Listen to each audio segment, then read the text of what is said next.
Magandang araw po. We are celebrating the 14th Sunday of Ordinary Time at Pen of Life from Mark chapter 6, verse 1 to 6. Ang title ng ating kwentuhan ay Strange at Home. Parang Jesus was not accepted in his own place, isn't it? It's expected that Jesus will be celebrated in his own native place. Umuwi siya sa kanyang sariling bayan. And after listening to his wisdom and his remarkable preaching, parang minamasama nila. And after all, they is from there, no? Galing kababayan nila. And many know him as a child, maybe many of them are friends or neighbors or relatives, and yet they questioned him, they abhorred him and rejected him. That's why Jesus said, a prophet is not without honor except in his own native place, and even among his own kin and among his own house. Let us discuss and share about the implication of the gospel and the readings of this Sunday liturgy. Una, mabuti na lang Jesus had his own self-assurance. That is the first part. Even when he was rejected and was estranged by his own fellow, he was assured of himself. Alam niya, kilala niya sarili niya. Ikalawa, they did not believe in Jesus or maybe they did not believe in themselves. Ang tawag dyan sa psychology, projection. Kung anong tingin mo sa iba, minsan, madalas ganyan din ang tingin mo sa ibang tao. And then lastly, miracles happen to those who believe. Kaya nga pag di ka naniniwala, kamukha ng sa gospel, because of their lack of faith. No? But Jesus was so amazed by their lack of faith. Nothing happened in a sense. Walang milagro, walang mabuting nangyari because of that. Ito po ang magiging kwentuhan natin sa Men of Life. Pakinggan ho natin ating gospel to be proclaimed to us by Judge Joey Mercado, Mark chapter 6, verses 1 to 6.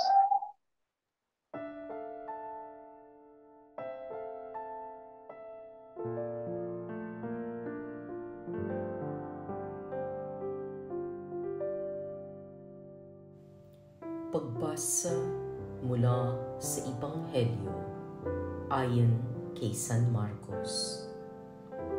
Noong panahong iyon, si Jesus ay nagtungo sa sariling bayan kasama ang kaniyang mga alagad.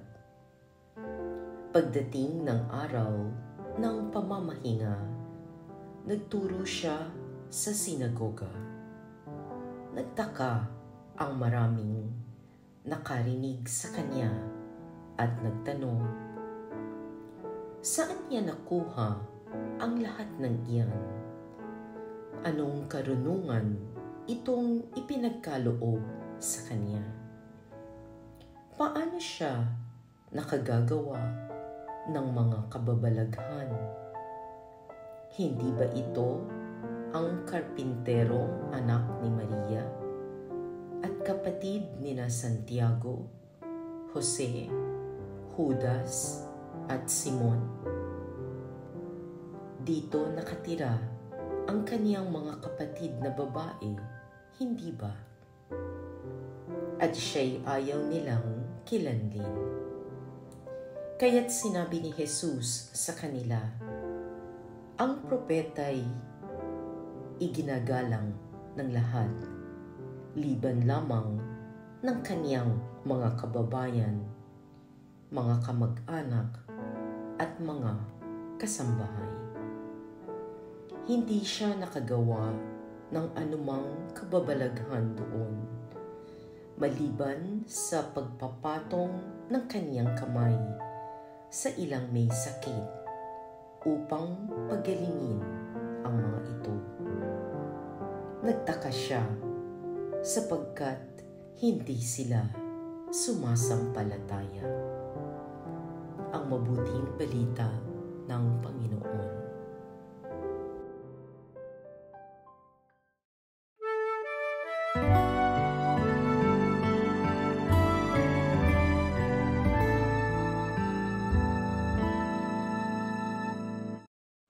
Thank you very much kay Judge Joey Mercado for proclaiming our gospel from Mark chapter 6, 1 to 6. This is the 14th Sunday of Ordinary Time. Jesus went home and he was rejected by his fellow. Ang title ng ating discussion And Streams at Home. Ito po si Father Deo Gala, masayang makakasama ninyo for our reflection this day.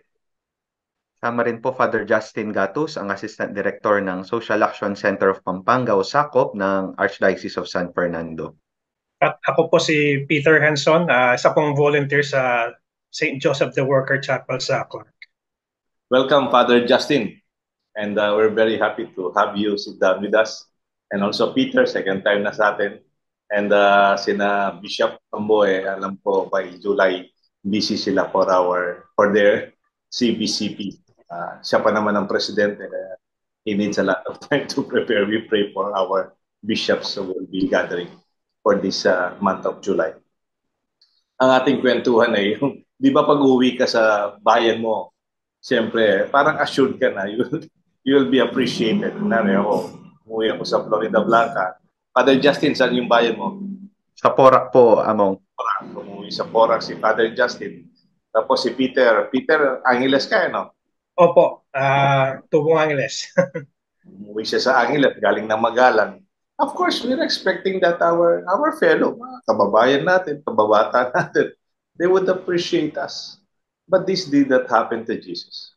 Parang baligtad nga Ginamit pa yung parang, di ba kilala natin yan? Ba't siya nangangaral? Di ba kasama lang natin yan?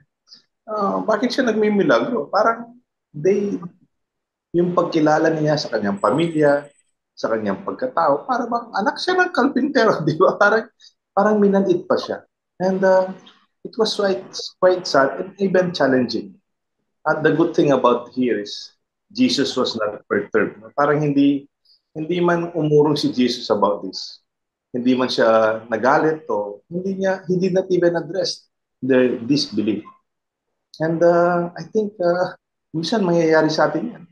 From our own very office, sa opisina, sa mga kamag-anak, sa mga kaibigan, o mismo sa pamilya mo, minsan sila mismo hindi ba naniniwala sa iyo? Mahirap na kalagayan yan.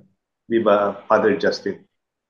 Opo, Among. Para bang iba't ibang uri no, ng rejections din ng minsan nakikita. Ako bilang isang bagong pare, minsan pagkatapos kong magmisa, lalo na kung may live stream yung pinagmisahan ko, I have this tendency na parang titignan ko yung comments, yung mga feedbacks, kung ano yung sinabi nila tungkol dun sa homily ko, tungkol dun sa reflection ko.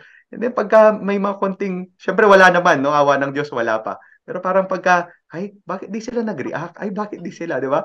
Pero si Jesus, siguro talagang napaka tindi ng kanyang hawak sa kanyang sarili, no? Parang he's very self-assured na sige lang ako, ginagawa ko yung pinapagawa ng aking ama. Nangangaral ako ayon doon sa sinabi ng aking ama, no? Kaya nga relate din, no? Nakaka-relate. Ako naman, I see that parang yung concept ng estranged at home is yung kunwari, ako, I'm guilty of that, yung entertainment, no? Like, I rarely watch local movies because parang I know them, no? I prefer watching foreign films. Even sa foreign acts, I prefer watching foreign singers more than local singers. I think in mga cases po natin na napapanood sa YouTube now, parang a lot of foreign critics are patronizing local talents more than we do Filipinos. That's true. Brother Peter, alam mo, nag-enjoy ako sa mga foreigners na sa YouTube, yung na-appreciate nila yung Pilipinas. Halimbawa, nakabili sila ng bahay sa Visayas. Tapos nakikitara sila sa naka-tricycle sila. Tapos namamalengke. Tapos sasabihin nila yung presyo, murang-mura. Tapos mga tao always smiling. And they enjoy our beach, our islands, our way of life. Para sabi ko, tignan mo ano, it takes another person to see the goodness in us. And sometimes we are self-abhorred Kuminsan nga, Brother Peter, Father Justin, yung pinakaunang Pinoy bashing. Yes. Mga Pinoy din. Tayo na parang mababay tignan sa ating sarili. I'm not saying we should be proud of ourselves, but sometimes we tend to appreciate others, sabi nga ni Brother Peter, more than us. Kaya kung mayroon tayong kababayan, we appreciate other people more than ourselves. Brother Justin, totoo ba yun? Yes, Among. Yung pong, di ba, pagka rin minsan ang sakit-sakit ng pagka yung kapwa mo Pilipino, siya pa yung mambabash sa'yo, no? Pero ang sarap-sarap pagka nararamdaman mo na, ay, itong iba, buti nakikita nila yung ganitong konteksto, no? And I think ito rin yung kay Jesus, yung maganda sa kanya, yung talagang hindi siya naapektuhan, no? Siguro, yun nga, tinanggap niya, pero napanghawakan niya pa rin yung kanyang identity na, okay, sige, kahit ni-reject nila ako, hindi ko sila awayin, hindi ko sila i-curse, wala akong gagawin, basta ako, patuloy pa rin ako magmamahal at magpa-preach sa kanila, sabi niya, no? Parang ganun yung reflection. Yung kay St. Paul sa second reading, I think St. Paul sa 2 Corinthians 12:7-10, he was conscious of this. Sabi niya, 3 times I begged the Lord about this, that it might leave me, because he said, my grace is sufficient for you. My power is made perfect in weakness. No? And rather than boast of gladly of my weakness, in order that the power of Christ may dwell in me. Therefore, I am content with weakness and insults, hardships, persecutions, and strains for the sake of Christ. For when I am weak, sabi niya, it is then that I am strong, for my power is made perfect in weakness. Parang yung perspective ni Jesus dito, nakita niya sa kanyang sarili. Na parang the way he was rejected, take note, Brother Peter, Father Justin, yung rejection kay Jesus ultimately nasa crucifixion, di ba? And yet, he continued to see that the power of the grace of God is seen when I am weak. Hindi ako yung importante dito. Sabi nga ni Father Justin, papagpatuloy ko yung mission ko. Ang dapat kong gawin. Kaya nga, parang solid si Jesus. He was rejected and yet he was self-assured deeply. He was stronger in his self-worth. For Jesus' rejection around him was nothing compared to his self-worth and self-acceptance. Because the grace of the Father, as he said, is sufficient for you. Therefore, in the midst of estrangement, Jesus was calm and self-assured because he believed in himself and he rests on the grace of the Father. Magbabalik po ang Men of Light and we'll go to the second point of our reflection. Ito naman kung paano naman ang tingin ng ibang tao sa kanilang sarili na kung minsan they just project to another person like Jesus. Magbabalik po ang Men of Light.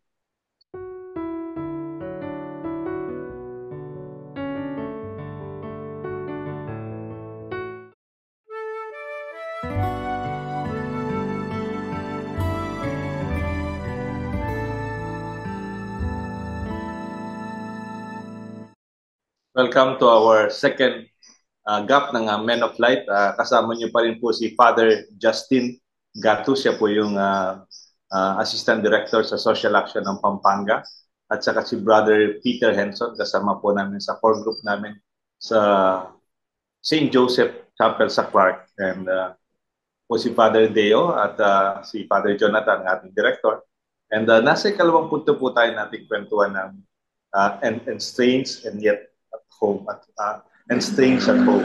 Ito pong kalawang punto natin. Tingnan natin yung the people who rejected Jesus.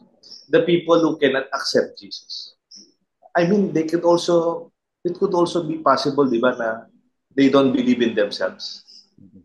Parang it was a projection of self.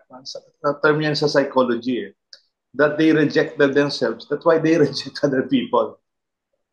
They cannot accept Jesus because maybe they do not accept themselves. Like how you look at others is a reflection on how you look at yourself.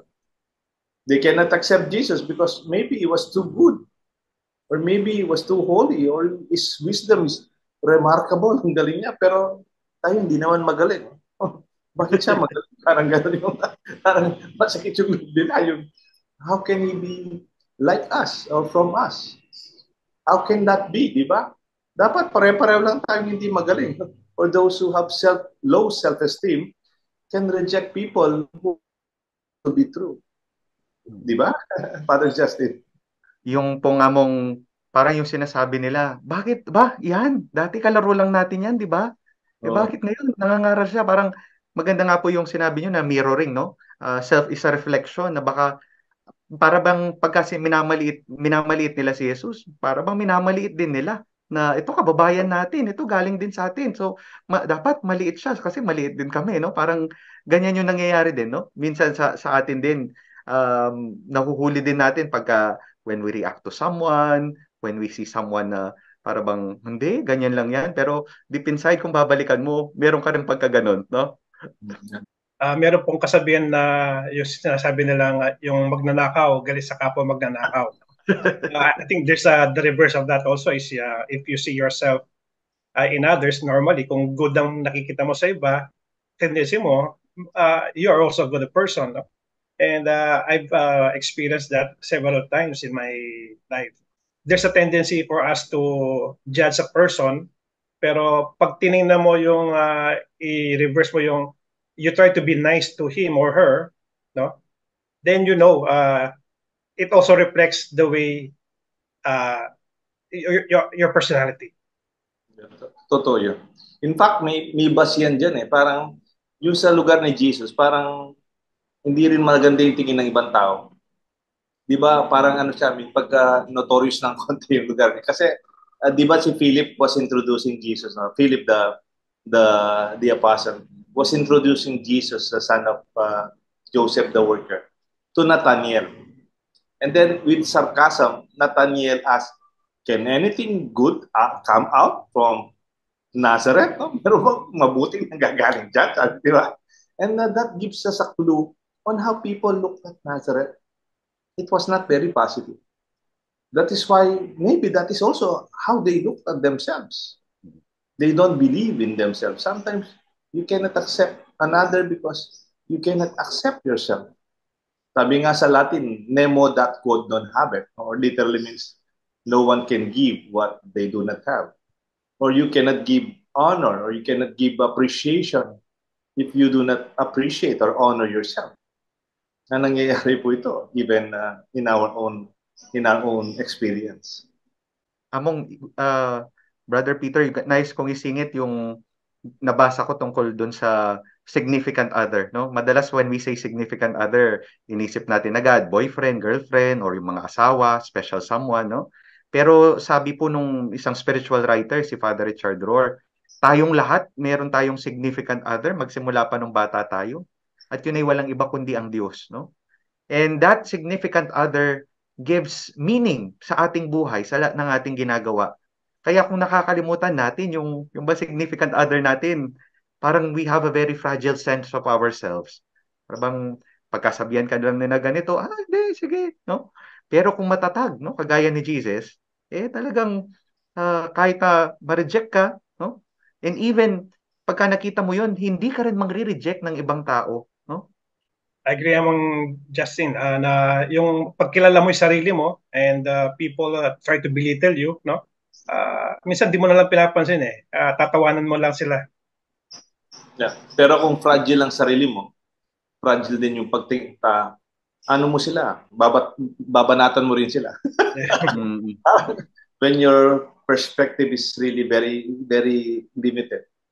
Kung kaya nyong sumigaw, kaya ko rin sumigaw. Kung kaya nyong reject ko rin kayo. Di ba may ganyan expression? Kung kaya nyong magmura, marunong din ako magmura. Pero Jesus is above that. Even our Christian life, dapat we are above that situation, above that perspective. And even I'm very happy dito sa ating first reading sa Exodus. Sabi na sa Exodus chapter 2. And whether they heed or resist, no? For they are a rebellious house. They shall know that a prophet shall be among them. Kahit na ganyan sila katigas ng ulo, lumalaban sila.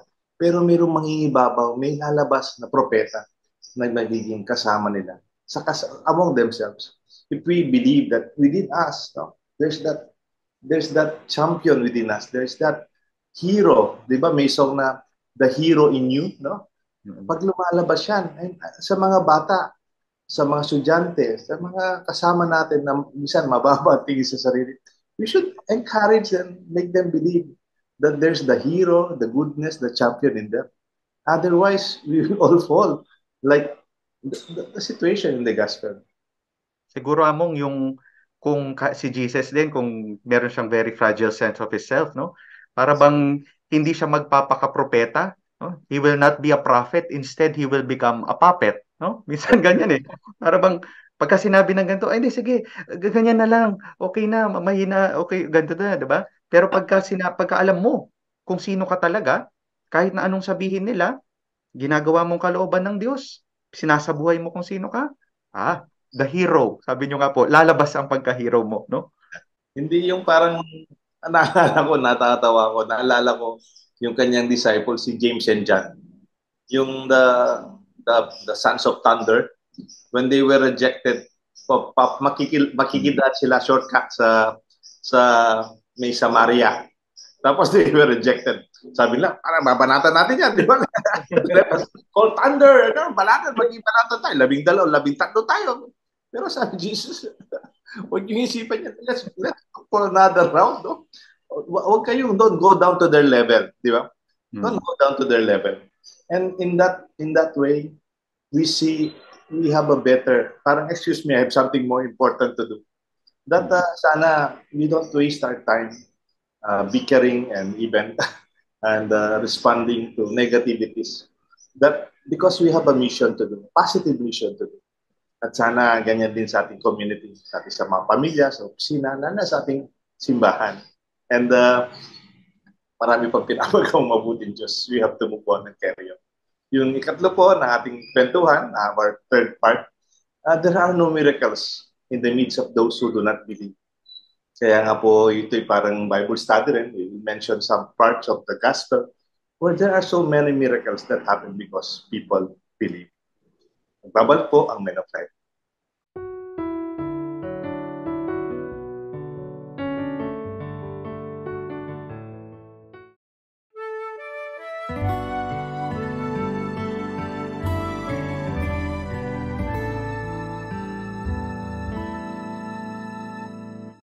Welcome to our Men of Light once again. We are on the third part of our discussion. This time, our Mark chapter 6, verse 1 to 6, and strange at home. This really talks about, it's a lesson about faith, about believing in Jesus. Parang reverse yung message eh. Because there are no miracles in the midst of unbelief. Dahil kulang sa pananampalataya, kulang din yung milagro na nangyari. And usually, the gospel talks about miracles, talks about healing, and witnessing to a change of life. Because there's something that is common. People believe. Bigyan ko ng example. Yung gospel natin last Sunday, the woman who was bleeding for 12 years. And she took the initiative to reach out to Jesus.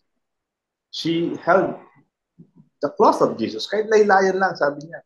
Hindi man alam ni Jesus yan. But she had faith in Jesus that she will be healed. She will be cured. 12 years na, naubos na yung pera niya. Wala na siyang may pagmamalaki. She was already at the edge. So, and the only solution he had to believe is that she will be healed in Jesus. And touching the cloth of Jesus, and she was healed. Is what she believed. Sabi, if I could only touch his cloth, then I will be healed. And then when she explained, siya nga itong, sabi niya, sino umawak sa akin, no? Di ba? Yung mga disciples na walang paniniwala dyan, dami natin, tutulungan nga tayo eh. No, they were touching Jesus and they tutulungan. Bakit sinabing now may humawak sa'yo? And then the woman explained her situation and she was healed. Ang sabi lang ni Jesus sa kanya, go, daughter, your faith has healed you. Go in peace and be free from your suffering. And that's wonderful. That faith in that woman. She took the initiative. to reach out to Jesus. Father Justin, Naalala ko, Among, yung yung isa sa mga favorite na stories ko about healing yung sa Mark 10, no? Mark chapter 10 verses 46 to 56, yung kay Bartimaeus, no? Blind man Bartimaeus. Sa kanya rin parang ang ganda lang ng movement Kasi bulag nga siya, oo, pero meron naman siyang ibang mga senses. Naririnig niya yung tungkol kay Jesus, no? At nung nalaman niyang dumaraan si Jesus, kahit bulag siya, sumigaw. Talagang ginawa niyang lahat para makuha yung pansin ni Jesus, no? At yung gusto ko rin yung tinanong ni Jesus sa kanya, 'di ba? Yung sabi niya, "What do you want me to do for you?" No? Siguro kung sasabihin mo ngayon, "Ay, bulag nga ako, 'di ba? Bakit tinatanong mo pa?" Pero hindi. Kasi gusto ni Jesus yung magmula sa kanya, gusto niyang gumaling. Yun yung talagang pananampalataya na gusto kong gumaling, so may gagawin ako, no? Minsan ganyan din tayo sa buhay, no? Minsan para bang gusto kong gumaling, gusto kong mag-excel sa aking, kunwari, yung mga estudyante, gusto kong pumasa sa aking exam, no? Pero hindi naman tayo nagre-review, no? Para bang iba yun. Tapos, kunwari, ay, gusto kong guminhawa yung aking buhay, pero tatamad-tamad naman tayo, no? Yung paalala dito, yung bang sana hindi din natin nire-reject yung binigay din na pananampalataya sa atin, yung ating kakayahan, yung sigasig natin na kaya natin, no? Maniwala tayo, kaya natin, at ang Diyos, siya na yung bahalang magpatubo dito, no? Siya yung bahalang magpatuloy dito. Ang ganda lang. gusto ko rin yun, yung bulag who took the initiative. Siya yung parang unang naniwala na he will be cured. Yung tinanong, anong gusto mo? Maganda rin yun kasi nagpapalimos siya Baka sabi niya, pengin barya. Di ba? Kaya gutom ako. Di ba? Di ba?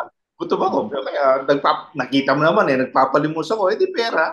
Pero he wanted he wanted the miracle. It's the healing of his eyes. Dahil nga, during that time, nobody could heal a blind person. It is really true. Brother Peter, meron ka bang na perspective? Yes mo, yung sa Luke chapter 17, no? Yung when he healed the 10 lepers and only one came back to say thank you to Jesus. Sabi nga nila, we're not all 10 cleansed, where are the other 9? And when no one found to return and give praise to God except this foreigner, then Jesus said to him, rise and go, your faith has made you well. I think ang key learning dito is that a lot of us forget to say thank you. No? We forget about yung gratitude. No? Ang dami nating hinihiling sa Diyos and most of the time, marami rin ang napapagbigyan but the moment we receive the prayer and the blessing, we just forget it. That's true. May kapampangan term nga dyan, Brother Peter. Hindi lang siya gumaling. Sa kapampangan, amipaldan. He was not only healed. He was not only cured or healed. He became better as a person. Kinayap niya. Parang naging mabuti. Kasi yung gratitude, lumabas sa kalagayan. And that's true. And all of those, tignan niyo po, parang meron siyang constant refrain si Jesus from different gospels. Your faith has healed you. Parang nagkaroon ng milagro kasi naniwala ka. Ito yung wala ito sa gospel ngayon, yung the faith of the people. And parang in a negative perspective, pabaliktad na sinasabi ni Jesus, magkakaroon ng milagro pag naniniwala tayo. Hindi porke kilala kayo sa kababayan kita, kaibigan kita dati, o sabay tayong lumaki, Jesus. Pero it's also important that we believe. Di ba may kasabihan si Henry Ford? Sabi ni Henry Ford, whether you think you can or you think you can't, you are right. Siguro kung gawin natin medyo religious ng konti, if you believe you can make it, you are correct. If you believe that you cannot make it, you are also correct. In a sense, the absence of faith in Jesus constrains his own people from the grace at hand. And they missed the blessing in them, in their midst, who was Jesus himself. Kaya nga po, I hope that this gospel challenge us to believe and experience the miracles in life. Hindi sana pagdududa, pagmamalit ng ating kapwa, kita natin that Jesus is in each one of us, the hero in us. Babalik po, Men of Light. We'll be reading our Facebook messages, our birthday celebrants, summary, assignment, and the prayer of Father, Brother Peter Henson. Babalik po ang Men of Light.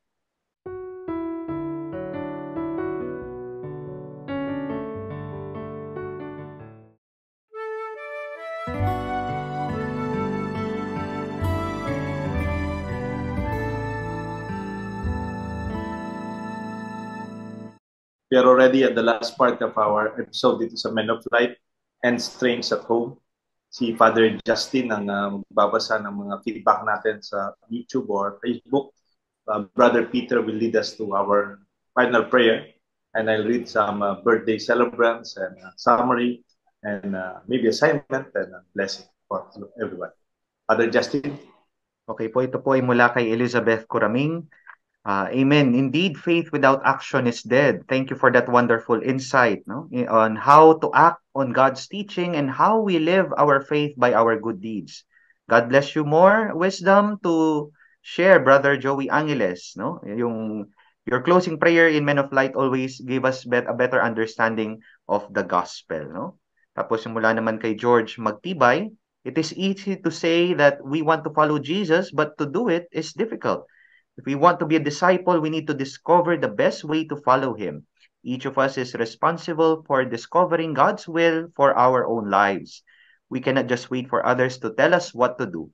God bless you and the Men of Light family. A blessed Monday, everyone. And lastly, from Amanda Giam, no? Dun sa episode natin last Sunday, very inspiring, a very happy, inspiring discussion on the powers of touching various ways. Many thanks, Men of Light. We trust in you, Lord. Amen. Sa ating mga birthday celebrants sa ating episode and week of July 7 to 13, ang magbe-birthday po si Father Noli Nolasco Fernandez. Happy birthday, Among Noli, July 8. And July 13, si Father Israel Bong Garcia. Happy birthday, Among Bong. And then July 10, our very own Most Reverend Pablo Virgilio David, DD, Episcopal ordination po niya. Kanyang pasasalamat sa kanyang pagka-obispo. And birthday celebrators sa ating Men of Light community, July 9, birthday po ng aming EMHC at dating barangay captain dito sa Sapang Bato, si Tatang Jess Nogoy, July 9. And then July 11, anak ng ating kasama sa parokya, si Gab Lacson sa Knights of the Blessed Sacrament. And then one of our leaders, teachers dito sa parokya ng Holy Cross, si Marisa Maniti. Marisa, happy birthday, July 12. And then July 13, kapatid po ni Attorney Bong Roque, si Ari Roque, happy birthday. Charismatic Community anniversary po ng Spirit of Love, 35 years. Happy anniversary ng Spirit of Love Community. 35 years, ha? And then, sa parokya ho natin, sa Holy Cross Parish, ang aming parokya, nakabase po dito sa Sapang Bato, kasama to ng St. Joseph Clark, San Antonio de Padua Margot, at saka yung Lourdes, Our Lady of Lourdes Deca Community. 88 years na po ang aming parokya dito sa Holy Cross Parish. Happy anniversary. And then, ang simple summary ng ating discussion, una, from Mark chapter 6, 1 to 6, Jesus was rejected. He was estranged. Parang they were very cold. Hindi siya tinanggap. And yet, maybe he was expecting something better than that. The good thing, Jesus have his own self-assurance. He was confident in himself. Naniniwala sa sarili. Mahalaga po yun. People may not accept you, but it's important that you accept yourself. And then, ikalawa, they did not believe in Jesus, but the truth maybe, yes, maybe they did not believe in themselves also. Mag-ingat po kayo pag masyado kayong maduda, mababa ang tingin sa ibang tao, parang kayo na lang tama. Baka naman deep inside is also sense of insecurity or sense of jealousy, pwede rin. Or you don't believe in yourself, a low self-esteem. Kaya pwede as a community, kasi ganun din yung pagtingin ni Nathaniel. Is there anything good that comes from Nazareth? and there's a prophet in their midst, sabi nga ng ating first reading. And then lastly, miracles happen only to those who believe. And there are many instances in the gospel that we declare that those who believe experience the grace, the presence of God in their life. For our simple assignment, can we encourage people who are discouraged because maybe they felt rejected in their life, pwedeng hindi pumasa sa board exam, pwedeng tinurn down ng kanyang trabaho, pwedeng he was rejected in a relationship or in a community, or maybe his business was not accepted by the community and nalugi siya. Let us help them believe in themselves. You know, something that this gospel will tell us. There are miracles only you believe, far beyond rejections and failures. Yun po si Brother Peter Henson will lead us to the final prayer, and I will also bless you after the prayer. Brother Peter.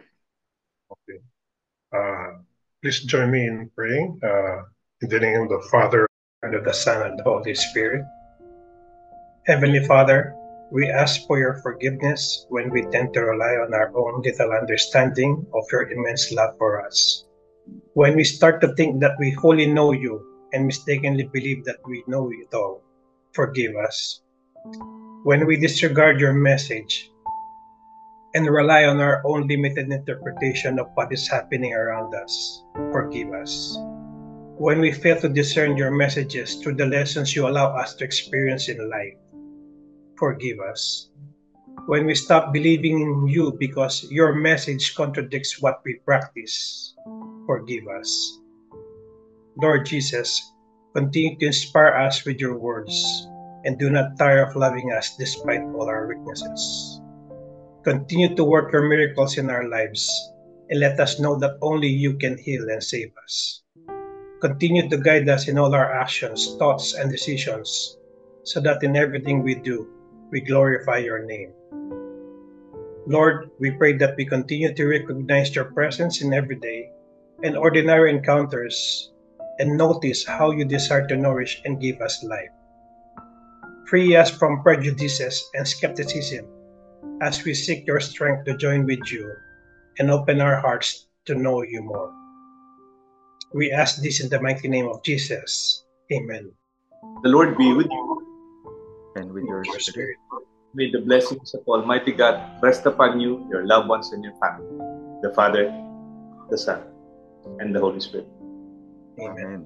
Thank you, Brother Peter. Ganda ng prayer mo. It summarized our discussion to help us open our hearts and to go beyond our biases. Minsan kapwa natin na malapit sa atin, we have our own biases, and open our minds and to be forgiven for our limitation to understand. Maraming salamat, Brother Peter. Ito po si Father Deo Galang. Nagpapasalamat din kay Father Justin, and he joined us. Sana regular na ito, Father Justin. And then also Brother Peter, thank you very much. And, to our director, editor, si Father Jonathan. Ito po si Father Deo Galang. Have a blessed weekend. Ito po si Father Justin. Maraming salamat po at ipagdasal natin ang isa't isa. At ito po si Brother Peter Henson. Maraming salamat po.